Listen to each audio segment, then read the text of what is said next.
Bonsoir, heureuse de vous retrouver pour édition spéciale en direct sur Al24 News. Ce soir, le débat sera axé autour de la Libye et les derniers développements dans ce dossier.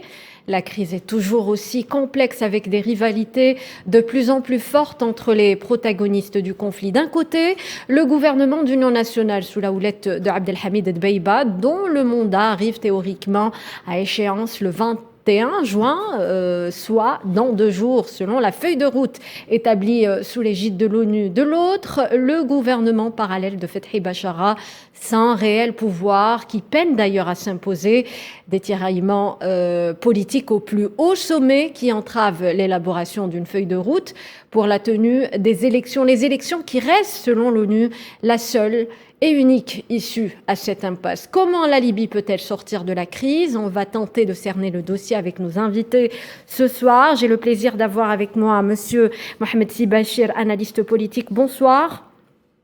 Bonsoir madame. Abdelhak Mekki, politologue, est également notre invité. Bonsoir monsieur Mekki.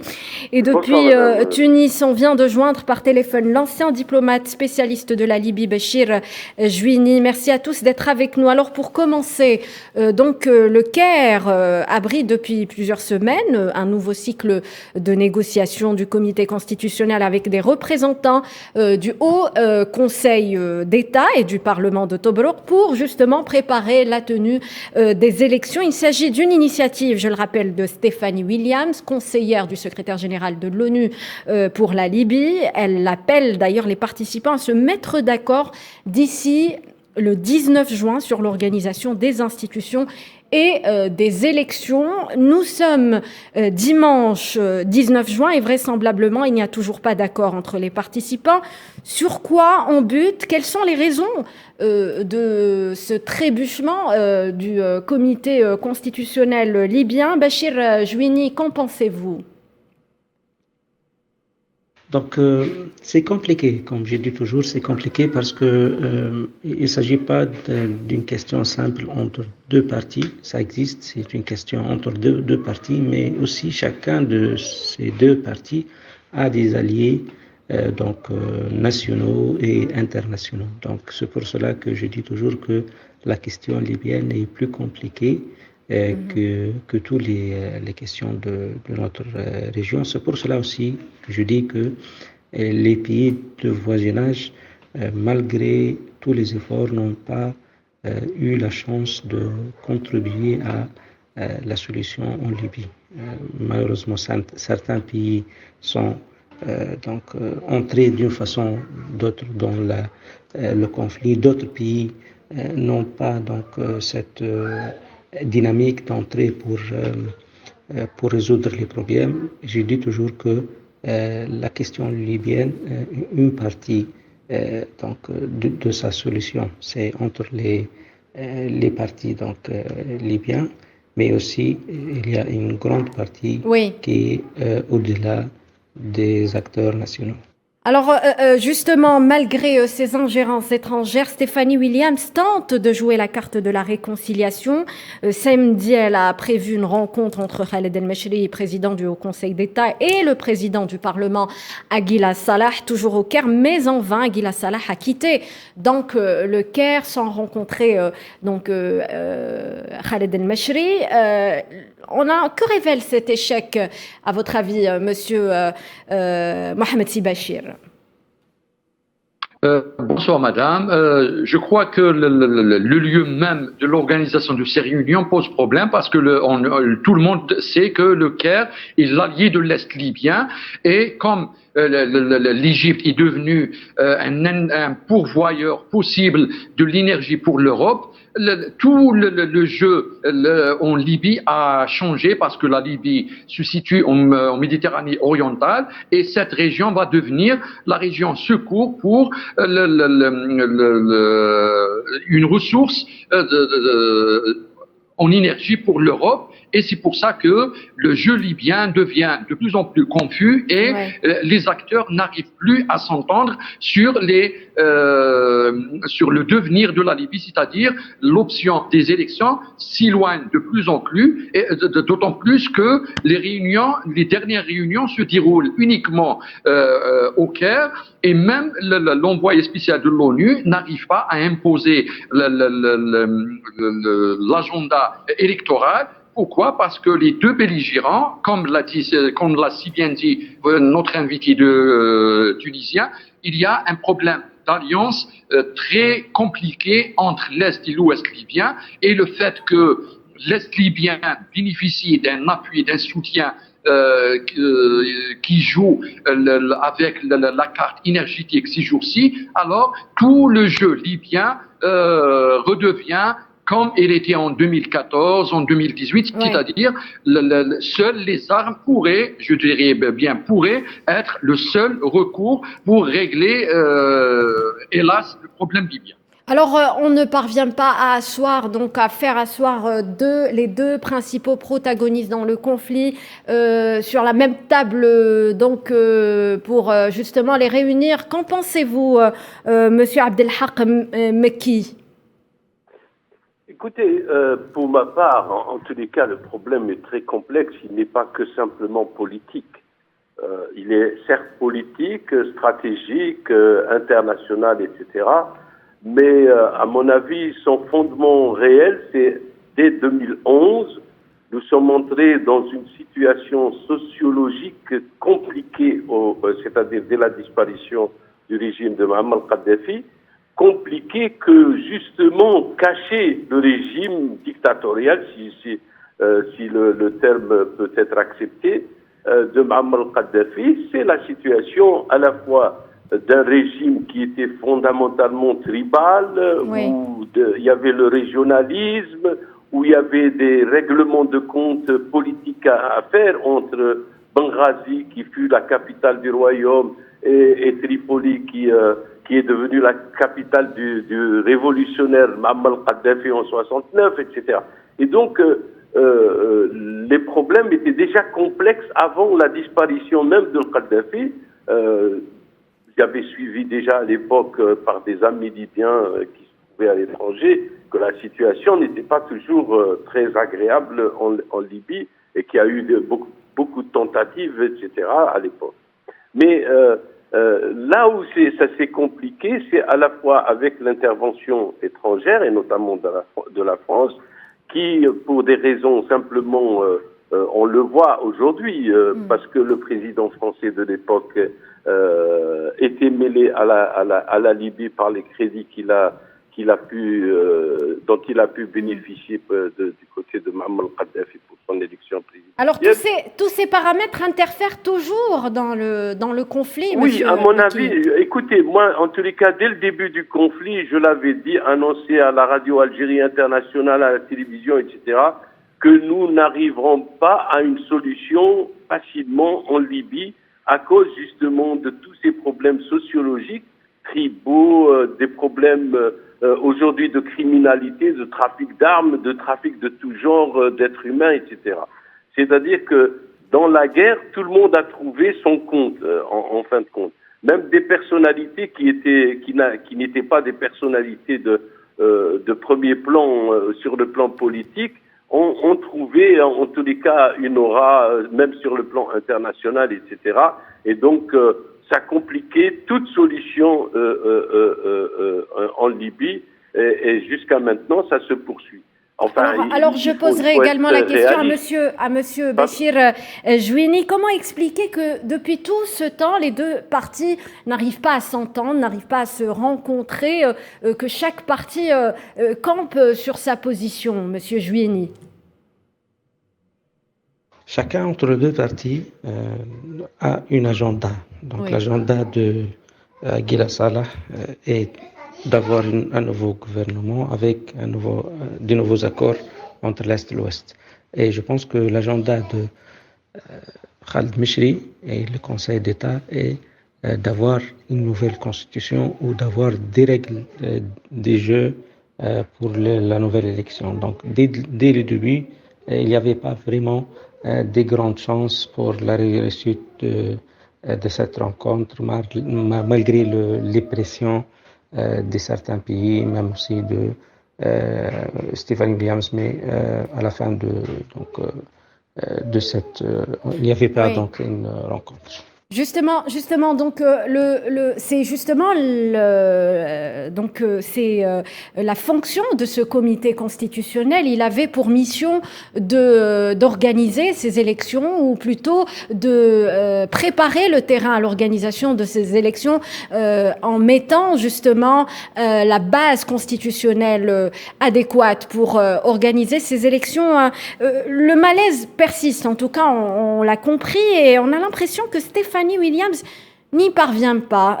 Qu'en pensez-vous, monsieur Sibachir, sur ce point? On peut être muni de toute la volonté du monde, mais face à ces divergences, on voit que Stéphanie Williams peine à trouver donc un compromis entre les différentes parties. Justement, pour aller vers un compromis, il faut que les acteurs en place jouent réellement le jeu politique et pas le jeu politicien.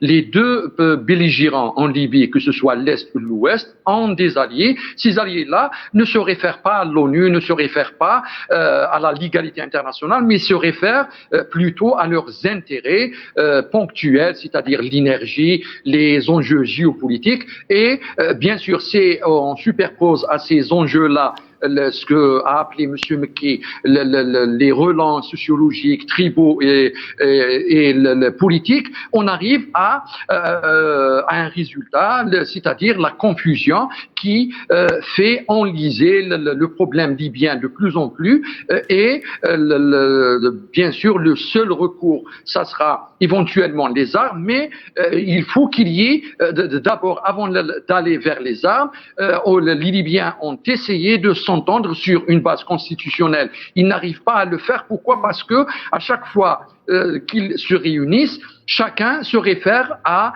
ses alliés pour demander est-ce que ce que je vais imposer est constitutionnel, politicien, ou appartient à la grille de lecture géopolitique. Et c'est là que réside justement tout le confus, la confusion de l'échiquier libyen. Et pourtant, Stéphanie Williams se dit garante de ces elle se pose entre les deux protagonistes du conflit. Qu'est-ce qu'on peut dire sur la position dans laquelle elle est actuellement, Monsieur Abdelhak Mekki? En fait, si vous voulez qu'on parle vraiment franchement, avez-vous trouvé dans l'histoire depuis 1945, depuis la Constitution des Nations Unies, que les Nations Unies ont résolu réellement un problème de conflit à l'intérieur des États? On a le cas de Dag Hammarskjöld dans la question du Congo. On sait comment il a fini, Dag Hammarskjöld, dans un accident d'avion, mais qui en fait n'était pas un accident d'avion, c'était également un attentat qui a été fomenté par des puissances de l'époque, d'accord? Donc la question aux Nations Unies, c'est que depuis longtemps, il y a une certaine hypocrisie qui est, ou si l'on veut, une litanie qui enrichit le débat international, et qu'il n'y a pas de solution. On les a vus ni en Syrie, ni en Libye, ni ailleurs. C'est pas l'ONU qui a ramené la solution en Serbie ou au Kosovo. Donc on le sait que c'est les puissances qui dirigent le monde qui en général peuvent ou ne peuvent pas ou ne veulent pas, en tous les cas, qu'un conflit s'arrête. La deuxième question, très très importante, oui, c'est que, en fait, enfin de mon point de vue, nous ne sommes pas devant des dirigeants exceptionnels en Libye qui sont capables de maintenir, en tous les cas, même cette paix retrouvée, mais à demi retrouvée, si je puis dire. On a vu les gesticulations de M. Haftar, même qui a osé menacer notre pays à ses frontières, etc., alors qu'on savait que, tout le monde savait qu'il n'avait même pas la constitution physique, si je puis dire, de mener une guerre contre un État complet et avec une armée bien organisée. Donc, il y a un problème à la fois de personnalité, il y a un problème à la fois de vision politique en Libye. La vision politique n'existe pas. Vous voyez, par exemple, sur 90 candidats, on en a éliminé 25 et puis qu'on les a rétablis plus ou moins, etc. Et on se rend compte que même la justice, elle est complètement désemparée, c'est-à-dire qu'elle ne reconnaît pas qui est criminel, qui ne l'est pas, qui doit être exclu des présidentielles, qui ne l'est pas, etc. Puisqu'elle-même, elle réhabilite Monsieur Mecky, on revient à Stéphanie Williams, au rôle. Pardon. On revient au rôle de Stéphanie Williams. Stéphanie Williams, dont le mandat arrive bientôt à échéance. Quel devrait être son rôle face donc à ce comité constitutionnel qui ne parvient pas à s'entendre, Monsieur Bachir Jouini? Pour Stéphanie Williams, elle est l'envoyée spéciale de Guterres et elle n'est pas même à la tête de l'UNSMIL. Avec le temps, elle perd beaucoup donc de son pouvoir sur les partis libyens. Et comme je dis toujours, c'est plus compliqué d'être résolu juste par l'UNSMIL ou par une autorité libyenne ou même internationale. Donc c'est pour cela que je dis que la question libyenne doit être résolue dans un consensus national et régional aussi, avec la présence des pays de voisinage. Alors oui, justement, ces négociations, on se demande maintenant, ces négociations, quelle sera l'issue de ces négociations? Ont-elles une chance d'aboutir? Et à quoi peut-on s'attendre, Monsieur Sibachir? Bon, les négociations ne pourraient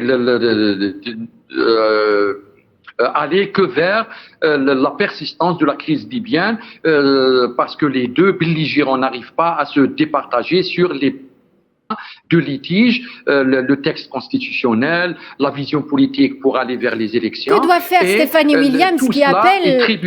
Oui, que devrait être justement le rôle de Stéphanie Williams qui appelle à la tenue des élections? Les élections sont la seule issue à cette impasse politique en Libye. Justement, je crois que je suis d'accord là-dessus avec M. Mecky. C'est impossible de donner à l'ONU le rôle principal parce que l'ONU n'a jamais réglé de problème. On le voit avec le Sahara occidental, on le voit avec la question palestinienne. Si on veut régler la question libyenne, le conflit libyen, il faut aller vers les vrais acteurs, c'est-à-dire des alliés de l'Est et de l'Ouest libyen, qu'ils s'assoient comme ils l'ont fait à Berlin en 2020. Pour qu'ils s'entendent sur un calendrier politique, une vision politique et l'issue des élections. Sinon, si à chaque fois on fait référence au Caire, qui est l'allié de l'Est libyen, ou bien on attend que les Libyens, l'Est ou l'Ouest libyen arrivent à s'entendre sur quoi que ce soit, on n'arrivera jamais à résoudre le problème libyen. Le scénario, malheureusement, est le but pour le devenir libyen et le rôle de l'ONU est assez confus et Mme Williams n'a pas joué son rôle jusqu'à présent. D'ailleurs, avec la fin du mandat de Tbiba, on arrive difficilement à croire que les Libyens vont s'entendre dans 2 ou 3 jours, comme ça a été le cas pour l'échéance des élections de décembre passé. Alors, aucun calendrier de report, encore moins de date butoir n'a été fixée, aucune feuille de route n'a abouti. Ce scénario de la division, on a l'impression qu'il pèse sur la stabilité du pays. La semaine dernière, des affrontements ont à nouveau éclaté dans la capitale Tripoli. Est-ce qu'on peut craindre d'autres affrontements, monsieur Mecky? On a l'impression que plus l'accord tarde à venir, plus l'option militaire s'impose. Déjà sur le terrain, l'option militaire depuis 2011. La question, Madame Boukhari, juste une remarque. Tous les envoyés spéciaux de l'ONU en Libye ont pratiquement démissionné de leur poste. La seule chance, par exemple, qu'avait la Libye d'avoir une solution, c'était avec Hassan Salamé qui est un grand professeur en politologie, etc., et que finalement il a dû jeter l'éponge et partir. La question est simple, c'est-à-dire que vous pouvez mettre le meilleur négociateur du monde actuellement, la situation socio-culturelle de la Libye, je parle bien de la Libye, est une situation compliquée. C'est-à-dire qu'il faut comprendre à la fois, parce que il faudrait pas qu'on analyse la Libye comme on peut analyser Alger ou je sais pas quelle autre ville du monde. Il y a sous le Kadhafi, il a joué longtemps et souvent sur la question tribale. Donc, comment vous pouvez amener des procédés de négociation modernes ou ultra sophistiqués devant des Bédouins qui, eux, ne savent que c'est le baroud qui est la solution dans leur langage habituel. Oui. Donc, ça c'est compliqué. Il va falloir trouver la preuve, c'est que de ce que je dis, c'est qu'en fait, tous les pays voisins, même les plus lointains, un peu plus loin que nous, ont essayé de contribuer et d'amener les partis à s'entendre en pensant que parce que nous sommes arabes, on peut les aider. Mais en fait, personne n'a pu les aider réellement à retrouver la paix. Pour quelle raison? Parce que la logique aujourd'hui de la Libye, qui a été instaurée par le Kadhafi, est une logique de violence à l'intérieur des institutions, même officielles. Et donc, on ne connaît que le langage de la violence, parce que c'est vrai, la Libye a subi, ou le peuple libyen a subi pendant presque 40 ans ou 50 ans la violence du régime de 69, où on pouvait ni parler et que la notion de démocratie est une notion très très faiblement admise et comprise. Je suis pas en train de faire de l'anthropologie primaire, c'est-à-dire de l'ethnicisme. Non, je suis en train de dire que à une population dominante bédouine, il va falloir amener les négociations traditionnelles, c'est-à-dire les négociations où on peut imaginer les zawiyas ou les grands chirs, etc., qui peuvent amener les gens à réfléchir. Et nous avons affaire à des jeunes qui n'ont apparu qu'après la mort de Kadhafi et donc qui sont dans l'incapacité de comprendre leur propre peuple, dans la mesure où leur culture et leur vie a été oui, Monsieur Mekki, donc le contexte sur le terrain, Monsieur Mekki, on l'a compris, donc le contexte reste tendu en Libye sur le terrain. On ne parvient pas à faire sortir donc les mercenaires étrangers qui restent également très présents en Libye. Donc c'est l'option militaire qui s'impose toujours sur ce point, Monsieur Bachir Jouini. La division politique a un impact sur le terrain, ça c'est évident, mais je pense aussi que les partis sur le terrain ont aussi leur agenda. Leur agenda c'est exactement le contraire de la stabilité, le contraire d'avoir un nouveau État. Donc en une partie, ils sont des alliés de ces deux partis. Et en deuxième partie, ils sont leur intérêt à défendre. Et donc leur intérêt, c'est ne pas avoir donc un État, ne pas avoir donc la ligne de loi. Donc c'est pour cela, à chaque fois, ils entrent dans des négociations pour protéger leurs intérêts, et même avec le Conseil d'État ou le Parlement, il entre donc dans des négociations pour protéger leur position. Et ça a été à Bouzniga, ça a été à Rome, ça a été même à Moscou. Il essaye donc d'avoir donc une position solide dans les prochaines. On l'a compris, Monsieur Bachir Jouini. Donc les ingérences étrangères, ces puissances étrangères sont pour beaucoup dans tout ce qui se passe actuellement, dans ces affrontements, même sur le terrain qui continue donc en Libye. Monsieur Sibachir, également sur ce point. Bien sûr que ces ingérences font beaucoup mal à la Libye et on le voit à travers ce qui s'est passé depuis 2011 et là ça va continuer, ça va se poursuivre. Pourquoi? Parce qu'avec les échéances de la fin du mandat de Dbiba et le fait que Madame Williams et la réunion du Caire n'arrivent pas à départager les belligérants libyens, certainement que le recours aux armes sera imminent. On n'a pas de solution plus pessimiste que ça à proposer à nos frères libyens, mais peut-être bien que, à travers quelques papiers que j'ai pu lire, j'ai pu déceler que Madame Williams et le Caire et même certains alliés de l'Est libyen, de l'Ouest libyen, cherchent à imposer une personnalité charismatique. Ouais. Et il se pourrait qu'il recourt au fils de M. Kadhafi. Vous m'avez devancé, M. Sibachir. Peut-être bien que c'est le seul recours de la Libye pour sortir au moins de l'ornière de ce qui attend la Libye malheureusement ces jours-ci. Vous m'avez devancé, je le disais, Monsieur Sibachir, je voulais justement poser cette question. Qu'est-ce qui attend la Libye? Et je vais la poser d'ailleurs à Monsieur Abdelhak Mekki.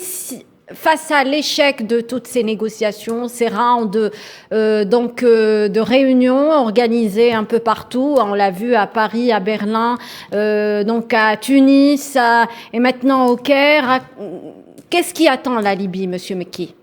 Écoutez, de mon point de vue, hein, en tous les cas, la candidature du fils de Kadhafi serait un danger plus grand pour la Libye.